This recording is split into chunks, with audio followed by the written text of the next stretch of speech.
Good morning, everybody. Myself, Raghubir Singh, lecturer in civil engineering from Pandit Jagatram, Government Polytechnic College, Sharma.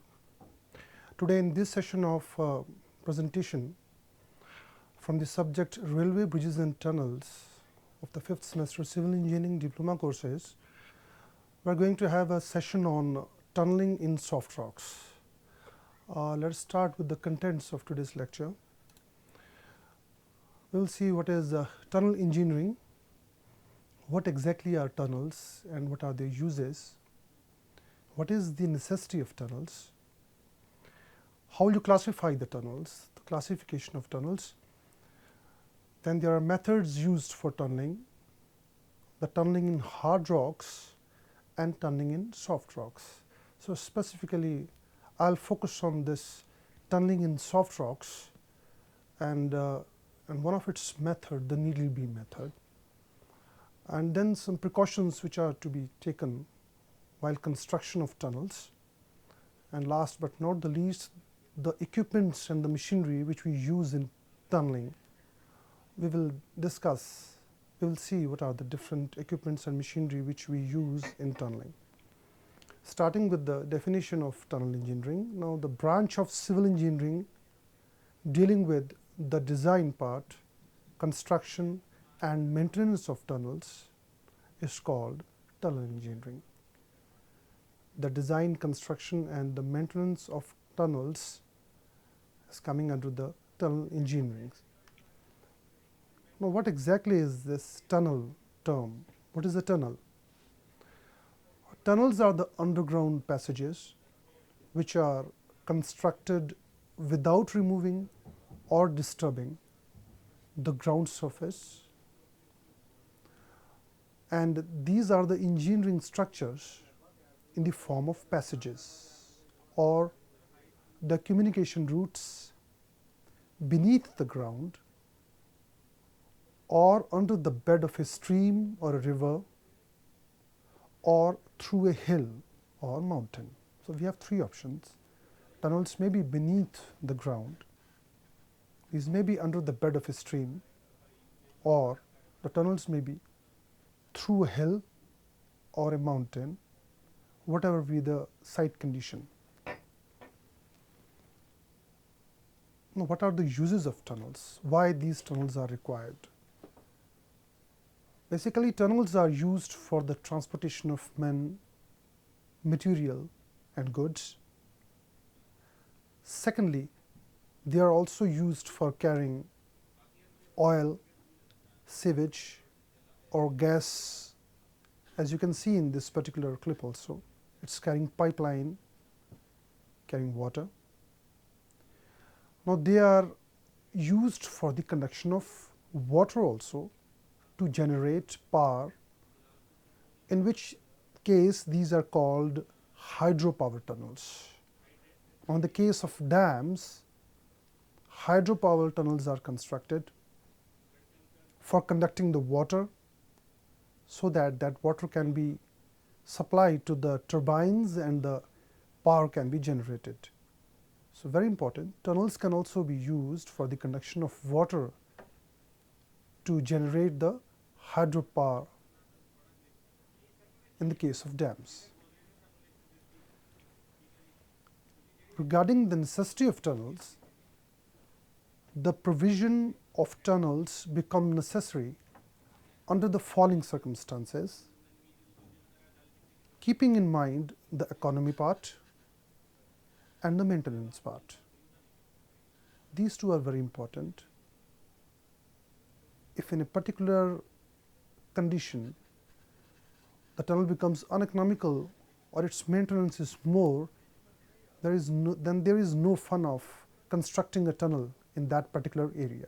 So, we have to keep in mind the economy and the maintenance part of the tunnel.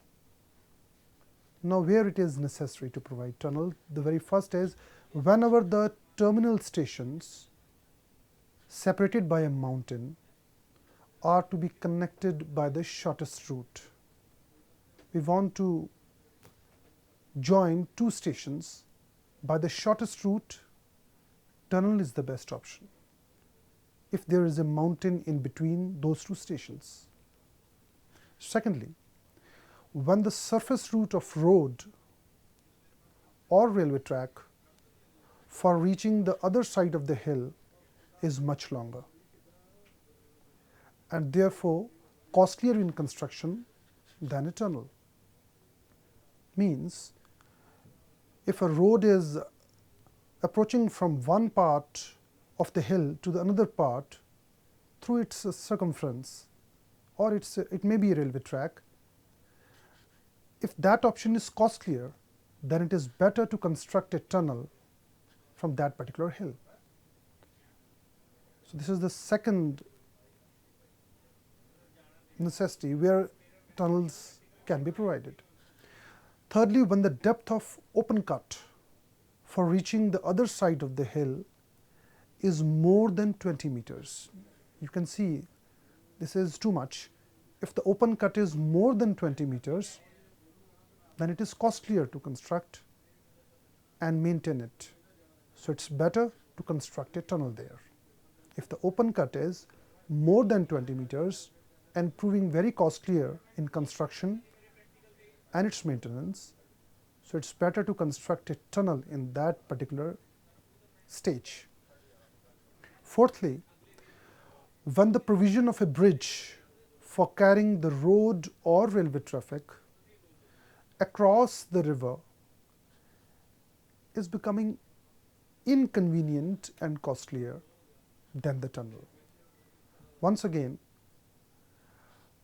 if we are interested to construct a bridge over a river to carry a road or a railway traffic, but that bridge is proving to be inconvenient and costlier, then once again it is a good option to construct a tunnel under the riverbed. Now, we are discussing here the case when we are not constructing a bridge, but we are opting a tunnel under the riverbed. Now, here I would like to mention one of the tunnel, very famous tunnel, which is connecting UK with the France through the English Channel. You must have heard about it. So, it is one of the best option under the ocean or a riverbed where we can construct a tunnel. The fifth one, when the acquisition of valuable land and property for a railway or a road project is to be avoided. For example, in a railway route or in a road project, some valuable land or some valuable property is coming in between, and we do not want to acquire that part. So, it is better to construct a tunnel to avoid that particular valuable land or property. Something more about it, whenever there is a necessity of conduction of water, we have recently studied in the case of dams, for the generation of power, we need a tunnel. In the case of dams, for the generation of power, we need tunnels. The next is when holding up of a traffic for long periods due to traffic congestion is there. Now, as you can see in big cities or the metro cities, this is a common problem of a traffic congestion. And if there is a traffic congestion, we have to hold up the traffic for longer periods. It's wasting the time of the persons traveling. So, if we want to avoid it and we want the rapid transportation, so you can see in big cities tunnels are provided just to save time, to save traffic congestion for the rapid transportation. So, here also tunnels are necessary. Lastly, in the high altitude areas, frost areas, hilly areas, when the route of a railway track or road is to be protected from the blockage due to snowfall and landslides. If the area is of high altitude, it is but natural that it will face snowfall, and sometimes during the rainy seasons landslide can be observed there. So, to protect that particular railway track or road at high altitudes, we can provide tunnels. So, these are some of the cases where tunnels are necessary. In classifying the tunnels, we can classify the tunnels on the basis of purpose for which they are constructed and according to the type of material as detailed below.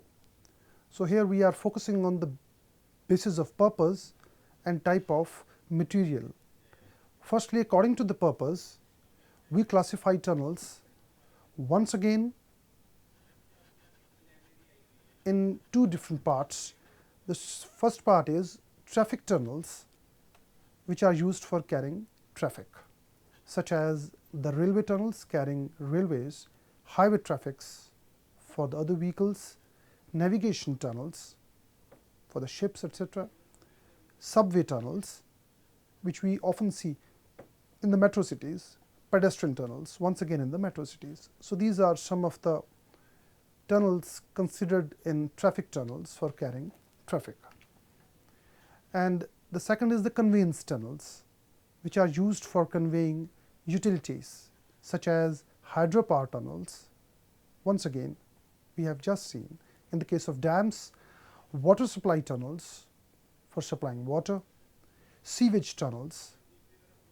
Now, these are the tunnels for carrying the sewage in big cities from one place to another, very important.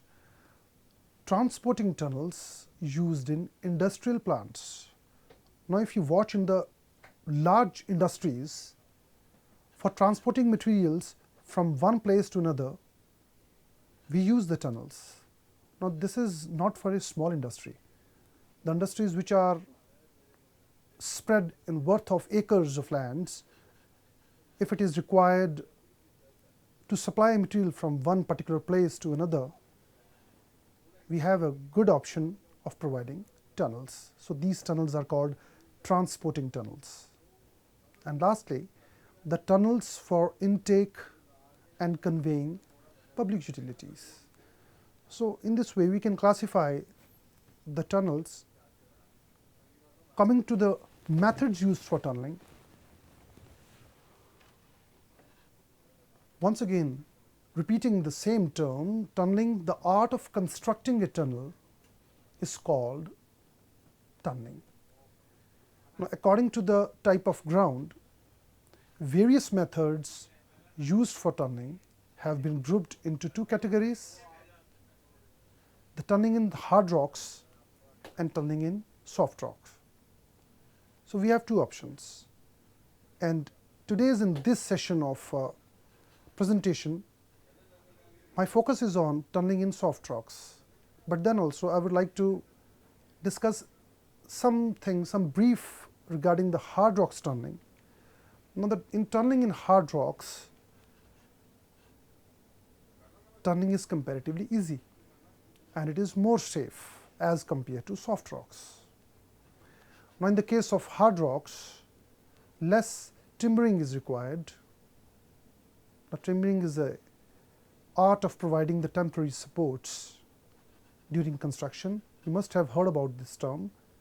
In the case of hard rocks, we require less timbering, but greater care is essential in carrying out the excavation work. Now, here it is very important to focus on it in hard rocks tunneling. Thirdly, the cost of construction is more, but it has more stability.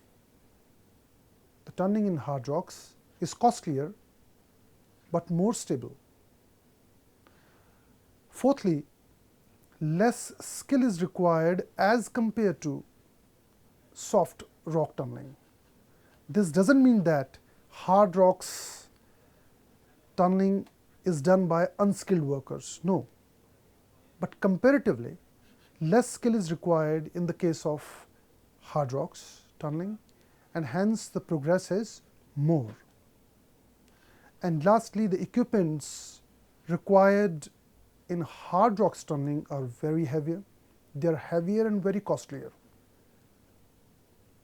The last of this session, I will discuss of one of the important machine used in these hard rocks. But before that, I like to focus on the soft rocks tunneling. Just looking at some of the methods in hard rocks, the various methods of tunneling in soft rocks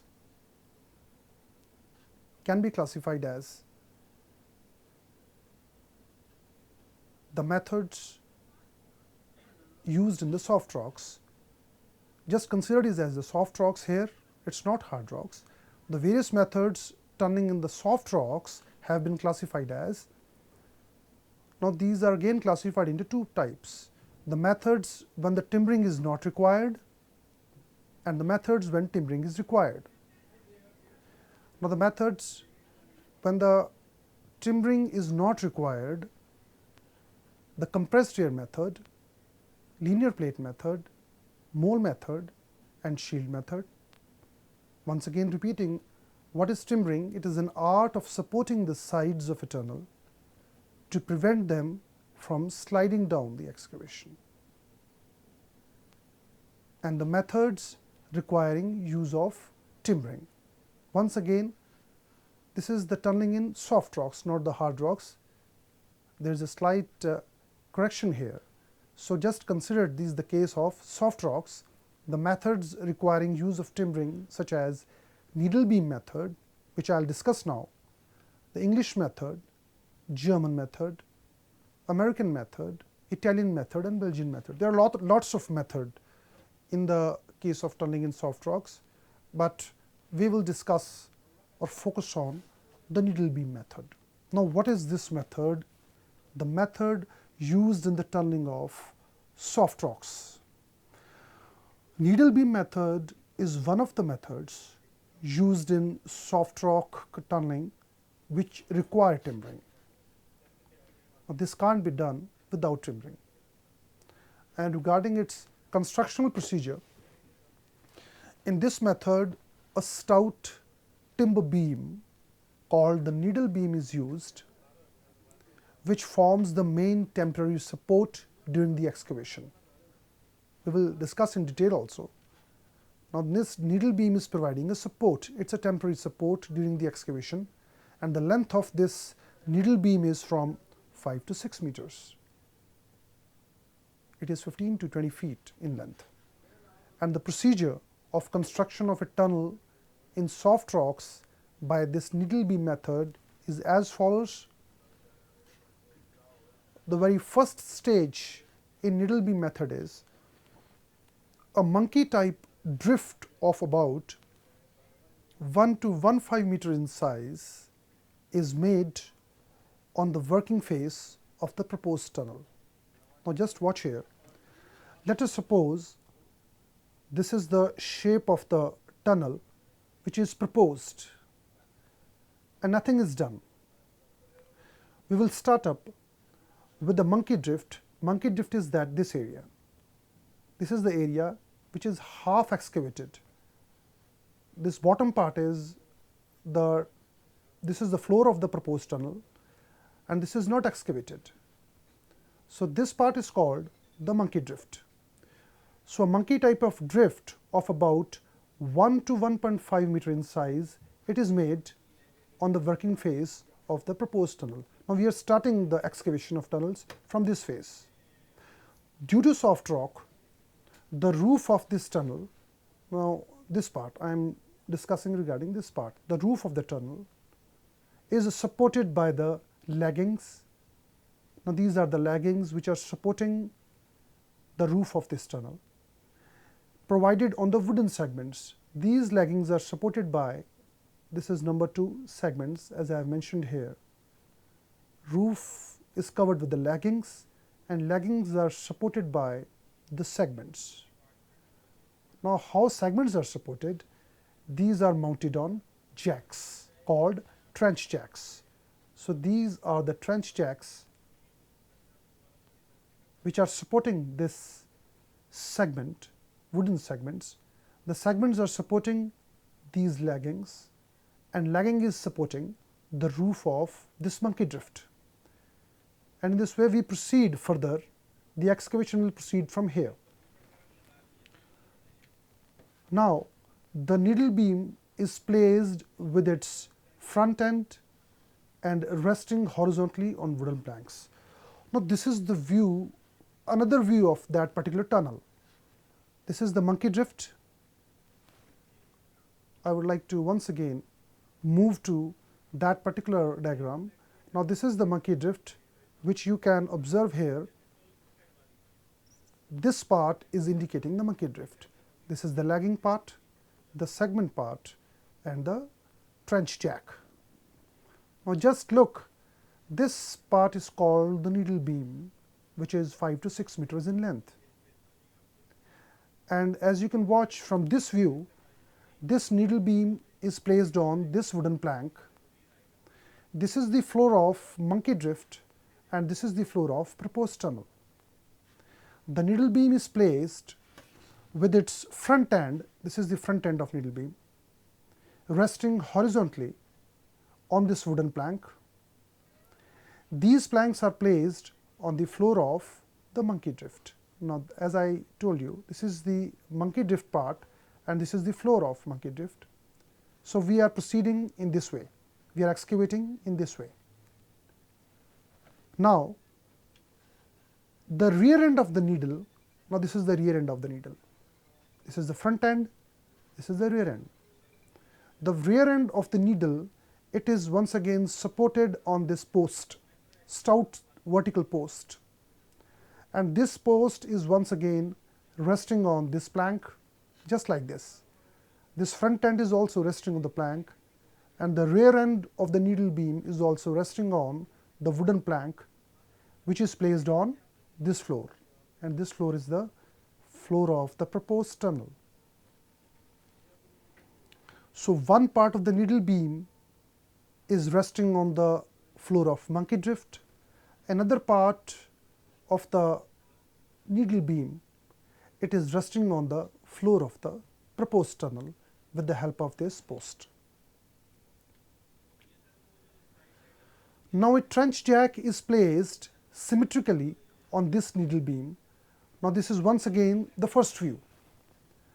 This is the total section of the tunnel. This is the needle beam part, the shaded part. These are the laggings and segments, and these are 1, 2, and 3. These are the trench jacks. A trench jack is placed symmetrically on this needle beam to support the wooden segments already provided. Wooden segments are already provided, so trench jack is supporting those wooden segments.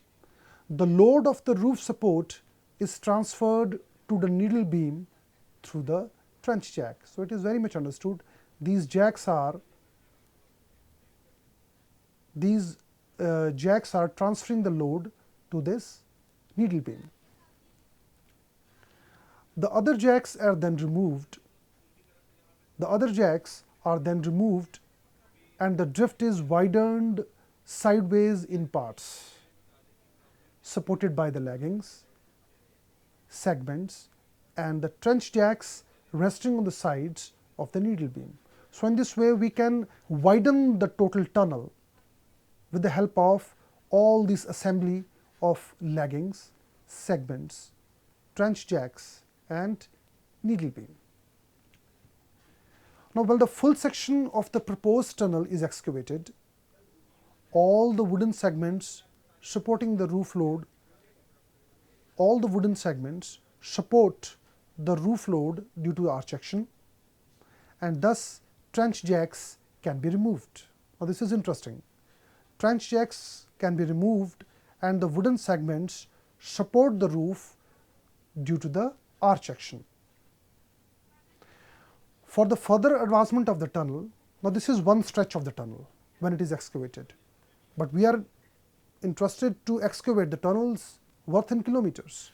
So, for the further advancement of the tunnel, a new drift is made, same monkey drift is made, and the same procedure is repeated to proceed further inside the tunnel. In this way, the whole tunnel length can be completed. So, just once again I would like to repeat the whole procedure of this needle beam method. We are constructing a monkey drift here. In the monkey drift, half of the part of the tunnel is excavated. The roof of the tunnel is supported by the lagging. Lagging is supported by the wooden segments, and it is mounted on these jacks. We are providing a needle beam. This needle beam, the trench jack is resting on this needle beam. The same hierarchy, the roof of the monkey drift, lagging, segments, trench jacks, and the needle beam. The front part of the needle beam, it is resting on the floor of the monkey drift. The rear part of the needle beam, with the help of this stout post, it is resting on the floor of the proposed tunnel. So, after that, these trench jacks are placed sideways also, and after removing these trench jacks, we see that these segments will support the roof with the help of arch action. With the help of arch action, these are supporting after removing these trench jacks. So, this is interesting, and for the further advancement of the tunnel, a new drift is made and the same procedure is repeated, and in this way the whole tunnel length can be completed. So, this is one of the method of tunneling in soft rocks. However, we have variety of methods, but this is very common in the case of soft rock tunneling. Now, there are some advantages and disadvantages of this needle beam method. What are the advantages? The very first advantage is this is very economical. This method is one of the economical methods in soft rock tunneling, and we all know in the tunneling it is required to do the lining. To protect the inner part of the tunnels, we do the lining.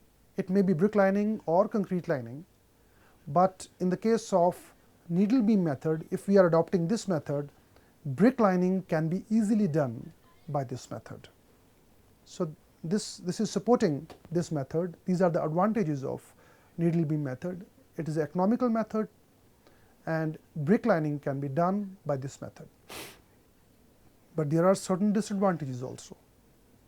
We all know, we have seen the diagram also, we require large number of trench jacks, and when we are providing large number of trench jacks, it is not very easy for the laborers to work inside the tunnels.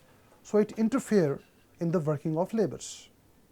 So, it becomes congested inside the tunnels to do the various operations inside the tunnels, because there are large number of trench jacks, and we know it is not possible to do the tunneling in soft rocks without these trench jacks, since these jacks are supporting the segments and lagging part.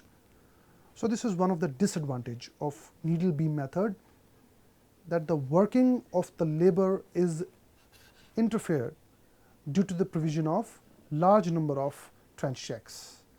Second one, if we are interested to do the concrete lining in those tunnels of the soft rocks, it will be difficult.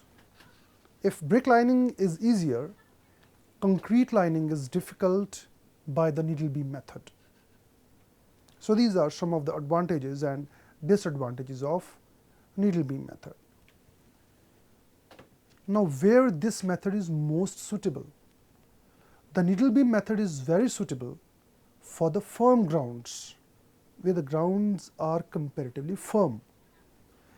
In case the roof can remain standing unsupported for few minutes, sometimes the soil is very soft, but if the roof can remain standing unsupported for few minutes, we can provide this method, we can adopt this method. Secondly, if the side walls can stand unsupported for an 1 or 2 hours, like in the case of firm clay, if the tunneling is done in the case of firm clay, the side walls can stand unsupported for an hour or two, and the roof can also stand unsupported for few minutes. So in that case, this needle beam method is very suitable. On the other side, if the soil is loose,